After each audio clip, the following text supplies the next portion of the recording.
Good afternoon. Thanks for joining us. Today, Dr. Walensky will share the latest on the state of the pandemic. Dr. Fauci will discuss the effectiveness of additional booster shots. And Secretary Becerra will provide an update on our work to address the long-term impacts of COVID. First, I want to discuss where we stand on funding for the COVID-19 response. We've made tremendous progress in our fight against the virus. We have 217 million Americans fully vaccinated, 2 out of 3 eligible adults boosted, a medicine cabinet full of highly effective treatments, and convenient tests. But as we've made clear for months, there's more work to do. The country urgently needs additional funding from Congress to continue our fight against COVID. The administration requested emergency funds to ensure our medical tools, like vaccines, treatments, and tests, remain readily available to the American people. And importantly, funding for our global response so we can get more shots in arms around the world. We are encouraged by the Senate's work on a bipartisan plan to help meet some of our most immediate domestic needs. But as we've made clear, we need more for our domestic response to stay up to date on vaccines, to procure monoclonal antibody treatments and antiviral pills, to provide protection for the immunocompromised, and to sustain our testing capacity. And it is a real disappointment that there's no global funding in this bill. This virus knows no borders, and it's in our national interest to vaccinate the world and protect against possible new variants. Without additional funding for our global response, we won't have resources to help get more shots in arms in countries in need. We will lack funding to provide oxygen and other life-saving supplies. And our global genomic sequencing capabilities will fall off and undermine our ability to detect any emerging variants around the world. As we know, this virus is unpredictable. Time is of the essence, so we urge Congress to move promptly on the $10 billion emergency funding package developed in the Senate. The bill is a start. It should pass immediately, but it's exactly that, just the start. Congress must keep working to immediately provide additional funding for our remaining domestic needs so that we're prepared for whatever comes. And importantly, to act with urgency to fund our global COVID-19 response so that we can accelerate our efforts to turn vaccines into vaccinations around the world. As we work with Congress to fund our global response, we will continue doing all we can to vaccinate the world. At President Biden's direction, we've done more than just lead the global vaccination effort. We have pioneered the global vaccination effort. The U.S. was the first country in the world to donate a significant amount of our own vaccine supply, creating the model for other countries to do the same. The U.S. was the first country to strike a deal with a major vaccine manufacturer to purchase doses solely to donate to other countries in need, 1 billion Pfizer vaccine doses. We were the first and remain the only country to broker a deal with the U.S. manufacturer and COVAX to get vaccines into humanitarian zones to reach people displaced by war, famine, and other crises. And we were the first and are still the only country to give up our place in line for delivery of doses, enabling the African Union to more quickly access over 100 million Moderna vaccine doses. Today, we're adding to our list of firsts, announcing that we will be the first nation to donate tens of millions of pediatric COVID-19 vaccines to low and lower middle income countries for free with no strings attached.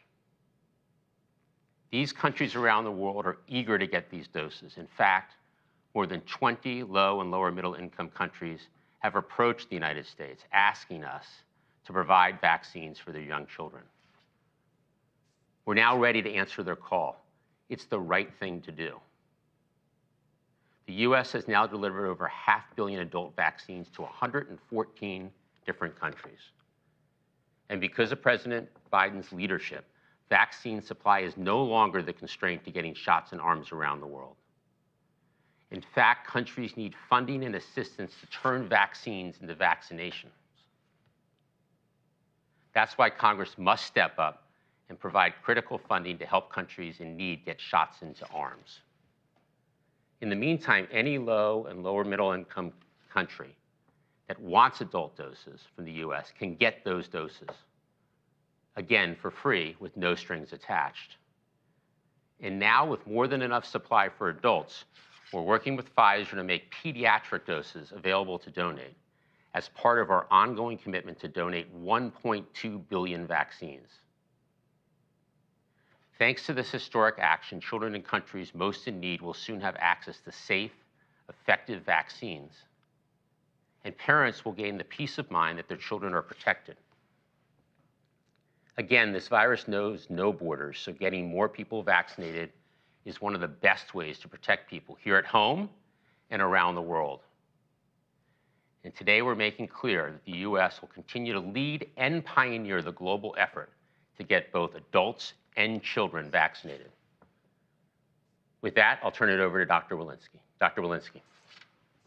Thank you, Jeff, and good afternoon, everyone. Let's start by walking through today's data. The current 7-day daily average of cases is about 25,000 cases per day, a decrease nationally of about 4% over the previous week, and remains relatively stable over the past few weeks. The 7-day average of hospital admissions is about 1,400 per day, a decrease of about 17% over the previous week. And the 7-day average daily deaths are about 570 per day, which is a decrease of nearly 16% over the prior week. New national estimates released today show the Omicron sublineage BA2, indicated by light pink in this US map by HHS regions, is now projected to account for 72% of circulating variants nationally, with all regions of the country reporting that BA2 is now the dominant variant. As we've previously shared about the BA2 variant, there is no evidence that BA2 results in more severe disease compared with the BA1 variant, nor does it appear to be more likely to evade immune protection than BA1. But BA2 does appear to be more transmissible than BA1. The high level of immunity in the population from vaccines, boosters, and previous infection will provide some level of protection against BA2. However, we strongly encourage everyone to be up to date on their COVID-19 vaccines. Looking across the country, we see that 95% of counties are reporting low COVID-19 community levels, which represents over 97% of the US population.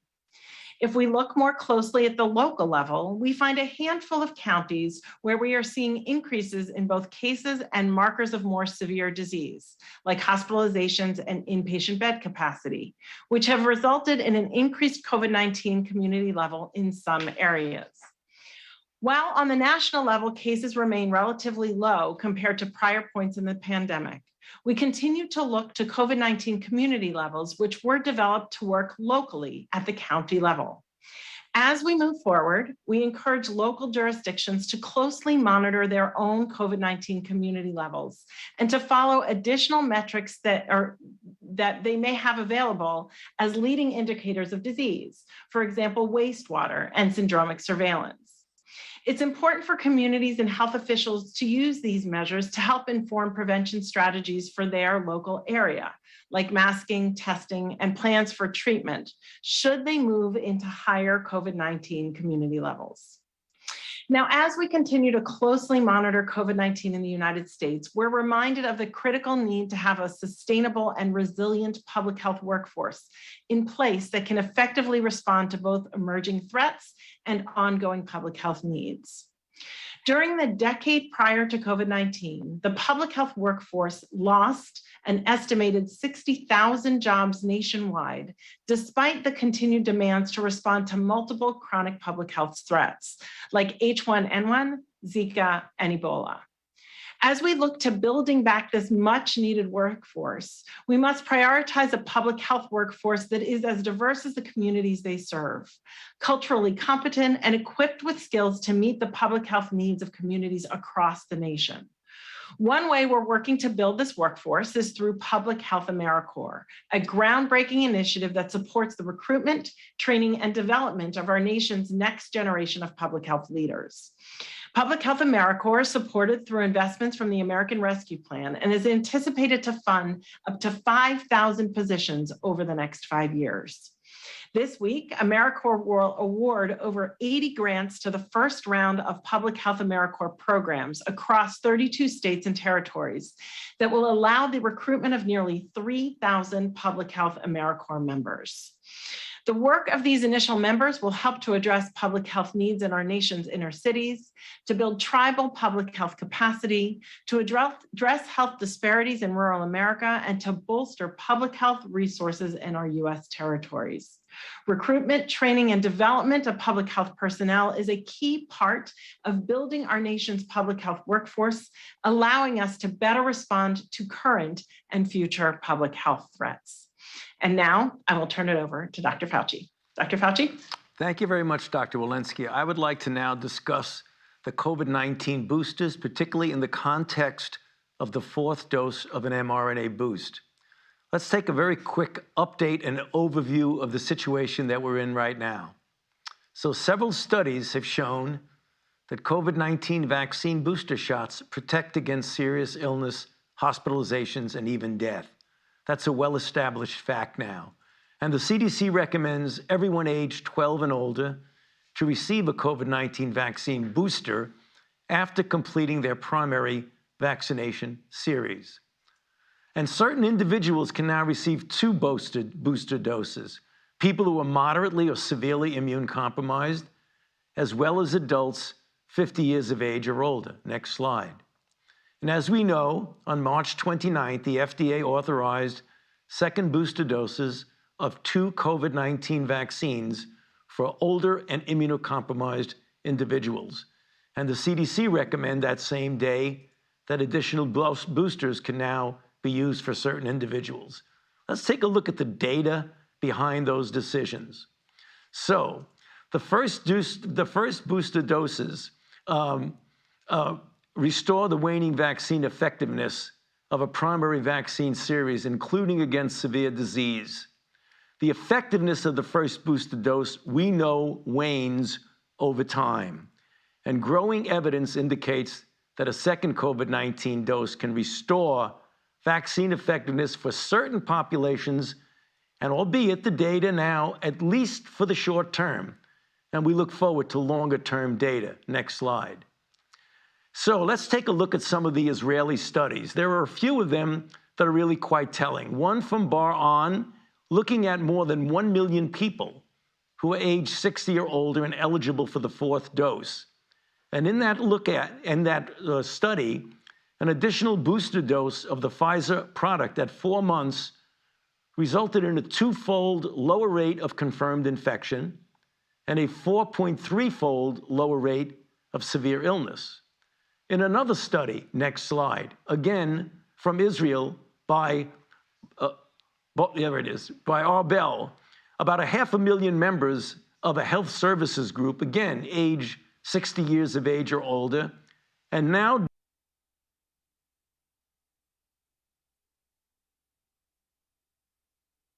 during an Omicron surge, individuals who received a second booster dose of the Pfizer product at 4 months had a 78% reduction in death compared to those who received only the first boost. And on the next slide, this is rather dramatically shown by this Kaplan-Meier shot, where you see here in the pink red the first booster, namely a third dose, and then in the lighter blue color, you look at the mortality rate of individuals who received the second booster or the fourth dose. Next slide. And yet again, in another study by Gazet, in almost 100,000 people at a different healthcare service, when you looked at the fourth dose and compared it to the third dose, there was an 86% vaccine effectiveness against severe disease. Next slide. Now, what we're doing at the NIH, looking forward about fourth doses that might be available for people in the longer range, we want to do better than just what we have. So there's now a new study that we just recently launched called Covert. And what we'll be doing is assessing different fourth doses that are either ancestral strain or variant specific in the first phase of the study. In the second phase of the study, we're planning on looking at different vaccine platforms for the purpose of getting a great durability than we currently have. Next slide. And let me close by again just bringing to the attention of the audience covid.gov, where we can get one-stop shopping of all the information that you'll need to help you navigate decisions about vaccines and about testings. With that, I'll hand it over now to Secretary Becerra. Thank you, Dr. Fauci. When it comes to COVID, we have more tools than ever before to stay safe, from vaccines and boosters to treatments and tests, all widely available at no cost to the American people, thanks to our national COVID response over the past year. But we also know that many people continue to feel the physical and the mental burden of this pandemic. We have to ensure that people with disabilities, older Americans, and people who are immunocompromised aren't left behind, and that they continue to have the tools and resources that they need to stay safe. Just yesterday, we expanded coverage of free over-the-counter COVID tests to the tens of millions of Medicare beneficiaries. People with Medicare now have access each month to up to 8 easy-to-use at-home COVID-19 tests at no cost. This is all part of our overall strategy to ensure access to tests free of charge. In the past year, we have more than tripled the number of sites where people can get COVID-19 tests for free and delivered close to 250 million free at-home rapid tests to Americans who have ordered them. President Biden has been clear. We must ensure that no one is left behind as we work to move forward in the fight against COVID-19. That also means taking on big and complex physical and mental health challenges caused by COVID. Americans of every age and background are experiencing long COVID. Americans have experienced the loss of a loved one due to COVID, including over 200,000 children who've lost a parent or caregiver. And Americans nationwide are grappling with mental health and substance use challenges caused by or exacerbated by the pandemic.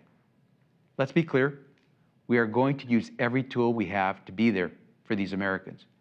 We've made significant investments in mental health care, as well as substance use prevention, treatment, and recovery support. That is especially important for people dealing with COVID and COVID-related loss. We've launched efforts across the NIH, the CDC, and the Veterans Administration, including the landmark $1.1 billion Recover Initiative to better understand long COVID and accelerate scientific progress. And we are providing Americans experiencing long COVID information about where they can access the resources and support they need, as well as helping them understand if they have a disability and educating them on their rights. Long COVID is real, and there is still so much we don't know about it. Millions of Americans may be struggling with lingering health effects, ranging from things that are easier to notice, like trouble breathing or irregular heartbeats, to less apparent but potentially serious conditions related to the brain or mental health. At the President's direction, the Department of Health and Human Services will be leading a government-wide response to long COVID, focused on 3 main goals: improving care, services, and other support for individuals with long COVID, enhancing education and outreach among the public, private sector, and the medical community, and advancing research to support both goals. And of course, we'll collaborate with academic, industry, and state and local partners to better understand long COVID. Through it all, we'll continue to assess and highlight the long-term effects of COVID-19 on our hardest hit and highest risk communities, and make sure they receive the support they need. To do this, we're launching the first ever interagency national research agenda on long COVID, a national research action plan. HHS will lead a government-wide interagency coordinating council, which will involve experts from the Department of Defense, Veterans Administration, the Labor Department, and many entities across government to coordinate both public and private sector work to advance our understanding of long COVID and to accelerate efforts to prevent, detect, and treat it. In real time, we will share lessons on how to prevent, detect, and treat long COVID And this coordinated effort will help ensure our research is being directed toward the people who need care the most. We continue to focus on improving care. If we receive additional financial support for it from Congress, we will launch new centers of excellence in communities across the country to provide high-quality care to individuals experiencing long COVID and to get best practices out there to physicians across the country. We're determined as a nation, as the President has said, to not leave anyone behind. And that includes our loved ones suffering from long COVID and related conditions. We see you, we are focused on you, and we are committed to advancing our nation's capacity to understand and treat your conditions. And I'll end with this. We know the best way to prevent long COVID is to prevent you from getting COVID in the first place. That's why it's so critical to get vaccinated and boosted, which is our best tools that we have to prevent COVID-19. So I continue to encourage everyone eligible to get vaccinated and boosted to go do it so we can all move forward safely together. Thanks. Back to you, Jeff. Well, thanks, Secretary. With that, Kevin, let's open it up for some questions. Kevin? Thanks, Jeff. We only have time for a few questions today. Let's go to Sabrina Siddiqui at Wall Street Journal. Thank you, as always, for doing the briefing. I want to ask about COVID funding. Republicans are trying to insert an amendment into the COVID deal to reinstate Title 42. There are even some Democrats, such as Arizona Senator Mark Kelly, who've said that they're open to considering such an amendment. Is the administration concerned that the decision to lift Title 42 could now threaten COVID funding? Thanks for the question. Look, Title 42 is a public health authority, and therefore it's always been a decision made by the scientists and public health experts at the CDC, and it's based on the public health conditions, and it should remain independent of the urgently needed funding that we talked about today to sustain our COVID response here domestically and our global response. So this should not be included on any funding bill. The decision should be made by CDC, which it has been, and that's where it belongs. Next question, please. Go to Aaron Billups at Spectrum News. Hi, thanks so much for taking my question. For Dr. Walensky and Secretary Becerra, just wondering with this increased focus on long COVID, if type 2 diabetes is being considered a part of the long COVID problem. There was a new study published in The Lancet last month that finds a link between COVID infections and an increased risk of being diagnosed with diabetes. And experts I've spoken to say there's an urgent need to aggressively screen the US population for diabetes and get more people into diabetes management programs. Are you looking for funding for that as well? Have there been any discussions about that? Dr. Walensky, why don't you go first here? Yeah, thank you for that question. First, let me say the science is definitely starting to demonstrate this link between people who previously had COVID and increasing rates of new diabetes diagnoses. Certainly, public health infrastructure will assist in not only screening for diabetes, but also for nutrition and diabetes care. And I think as we consider the menu of many things that could be incorporated into post-COVID conditions, diabetes certainly should be one of those conditions considered.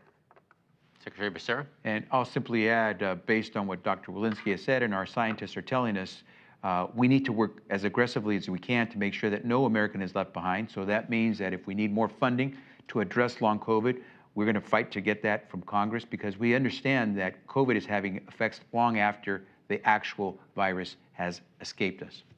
Next question, please. Go to Tamara Keith at NPR.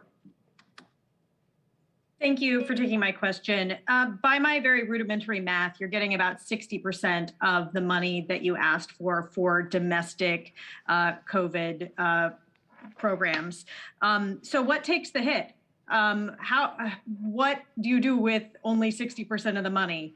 Additionally, is there any thought of changing the requirements of testing for international travel and masks on planes, if we could get an update on that? Okay, on your second question, no, there are no plans to change the international travel requirements at this point. We asked, your math's good math here, we asked for $22.5 billion, and Congress is working to pass $10 billion, only a fraction of the immediate need. And that immediate need is immediate. It's for vaccines, therapeutics, and tests.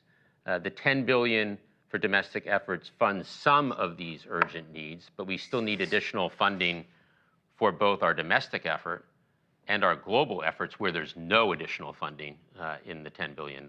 So every dollar we requested is critical to both our domestic and global response.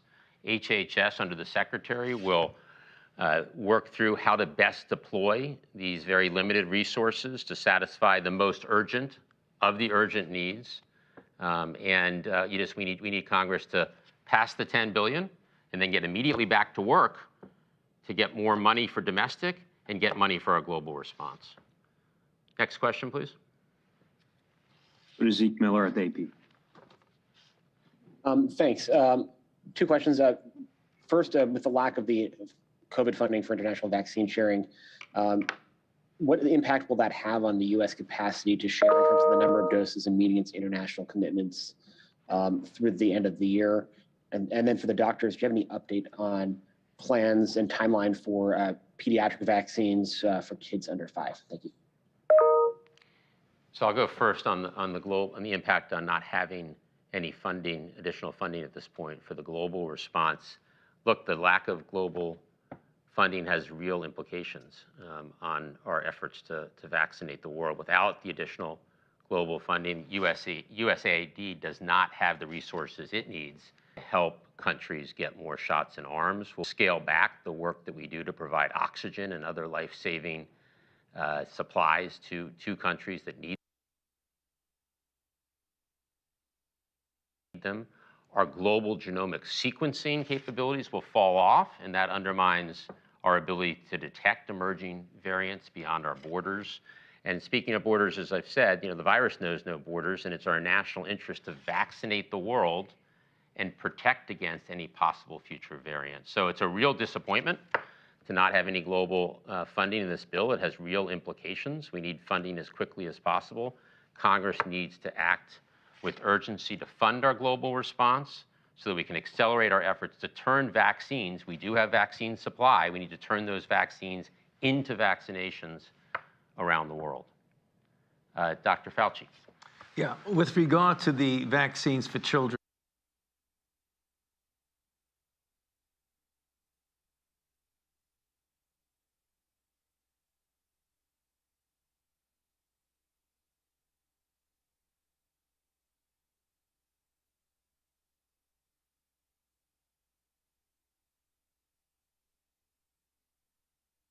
I believe you're referring to where are we with the 6 months to 5 year approval or emergency use authorization. As you well know, 2 companies have submitted or are submitting data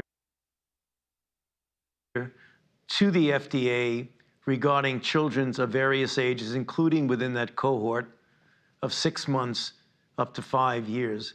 The data are being analyzed right now, and we're very sensitive to the fact that many parents out there are waiting for a decision on this. And the message we have to them is that we want to make sure that when you're dealing with vaccines for anyone, particularly for children, that we get the data, we look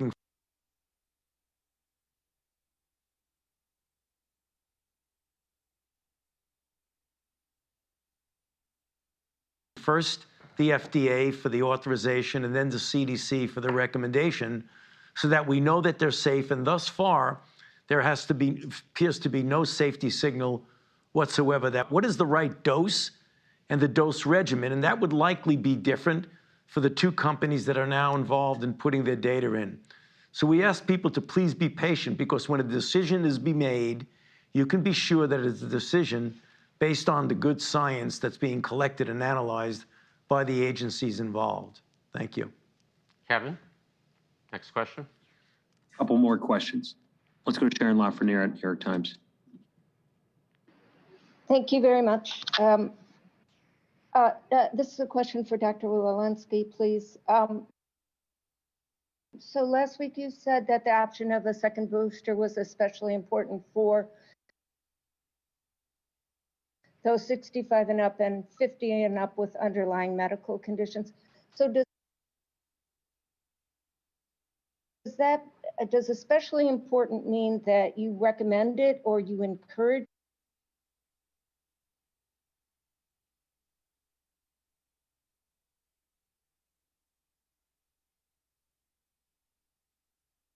it for those population groups, and you do not recommend it or encourage it for, say, healthy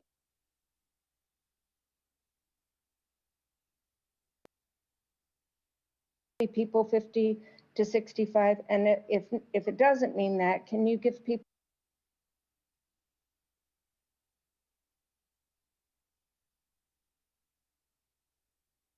some clearer sense of how they should decide whether to get the second booster, since many people don't have doctors to consult with? Yeah, thank you for that question. So we have made the fourth shot, the second booster, available to everyone over the age of 50 because everybody does have individual, risk assessment as to how they're approaching this vaccine. But we really would encourage people who are over 50 who have underlying medical conditions, those over the age of 65, to go ahead and get that next shot, and also to recognize that they may very well need another shot come the fall, and that'll be the subject of an FDA meeting discussion tomorrow. Kevin, last question. Let's go to Josh Wingrove at Bloomberg. Thank you very much. Can you talk a little bit more about the announcement on the pediatric vaccines? Are you able to provide a number? And is the fact that they're essentially sort of subbing in for adult vaccines, we've seen Jen Psaki speak to this, but also COVAX, that demand is waning in developing countries for the adult vaccines. Is that the reason why you're essentially swapping, or is it more a case of you wanting to hold back a little bit more adult vaccine just in case we need more widely fourth shots in the U.S. and just in case Congress doesn't deliver more funding? Thank you. Yeah. So Josh, good questions. I mean, these donations are part of the billion Pfizer doses that we previously secured. So this is international supply. This has nothing to do with our domestic supply, where we do have enough vaccine supply for the booster doses, the fourth doses that Dr. Fauci and Dr. Walensky just talked about that have been recently authorized, both for immunocompromised people and for people over 50. On the domestic front, we do not have sufficient supply if the science dictates that all Americans get boosted sometime later in the year, or if we were to need a vaccine-specific variant-specific vaccine, a different formulation than what we have today. We do not have the funding for that. So on the pediatric international, there are plenty of doses available for adults, which gives us the opportunity to provide 100 million or more doses of Pfizer's vaccine for 5 to 11-year-olds to donate in the upcoming months. As I mentioned, 20 countries have already asked, including Pakistan and Vietnam, have made requests to vaccinate their children. They get vaccines to do so. None of this will undermine the position that we have right now, which is that we have plenty of supply in the US to send abroad and other countries around the world to do the same, to make sure that we have plenty of vaccines for adults across the world. So we are now able to help lead the world in vaccinating both adults and children in those countries that are in need. So before we close, this is likely my last briefing. I just want to say it's been the honor of a lifetime to serve in this role. As we enter this new moment in the pandemic, I can't think of a better person to hand the baton to than Dr. Jha. I want to thank the Secretary, Dr. Fauci, Dr. Walensky for your partnership and continued leadership.